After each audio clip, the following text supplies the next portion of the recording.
Okay, so this is a gluten and dairy-free banana loaf. We've also got Victoria sponge, lemon drizzle, elderflower, lime and blueberry tray bake and fruit scones. We were both police officers in the Met for quite some time. I think it got to the point where we were like, we wanted something different for our lives. We wanted to be able to work on our own terms, and Nick wasn't always a chef. He took himself off to college to train part-time, and then he wanted to start working more with food. So I think it was at that point we decided that, you know what, we really wanted to start opening our business.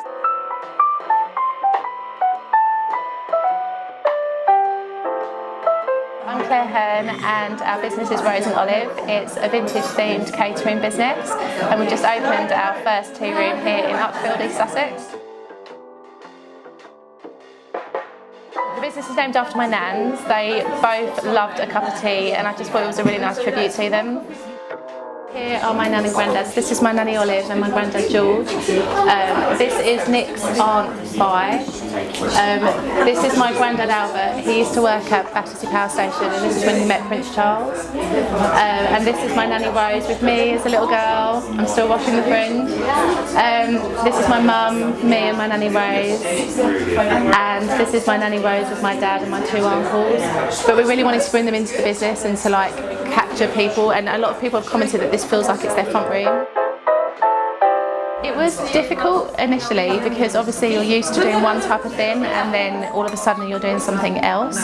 But I think it was difficult. It was a mindset thing more than anything. It's definitely a mindset thing because I think you get so used to getting your pay on a certain day and doing the job that you do. But actually now I just wouldn't ever change it for the world. I think when we got to grips with being self-employed, we were like, do you know what, you can earn what you want, you can work where you want, you can do what you want. There's no ceiling. Then we really embraced it from there really. So we initially purchased the business. It was called Mrs. T, but it was not really operating. So we basically essentially just bought boxes of china. We had to redo the website. We had to build a client list from scratch. So it was essentially like beginning again. And then basically we were operating like that for about a year and a bit, and then we decided that we wanted to put ourselves into it. So we named it after my two nans. But we basically just emailed everybody that we knew. We got onto social media, and we just started to build our client base that way.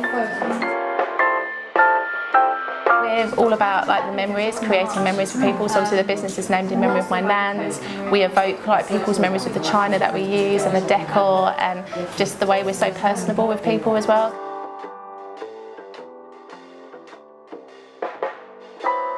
I would say do your homework, make sure that it's definitely what you want to do. It's obviously a lot of hard work running your own business, and you obviously have to be prepared for that initially.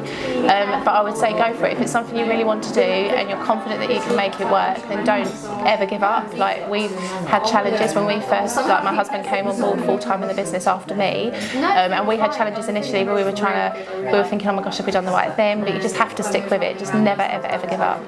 I think the biggest challenge for us was going from being an employee to being self-employed. That was the biggest challenge that we faced. So it took probably about 6 months to get used to being self-employed, because it's such a leap when you're employed to then going and being on your own and earning your own money. So I think that was the biggest thing. It was changing my mindset really, and realising that when you're self-employed, the sky's the limit. You can go for whatever you want to go for. Thank you. Well, Nick's in the kitchen, I'm front of house, so it kind of works really well. I think it might be different if we were both doing the same thing, but because like we both run different aspects of the business, it works really well. Go for it. Whatever your dreams are, you must go for it.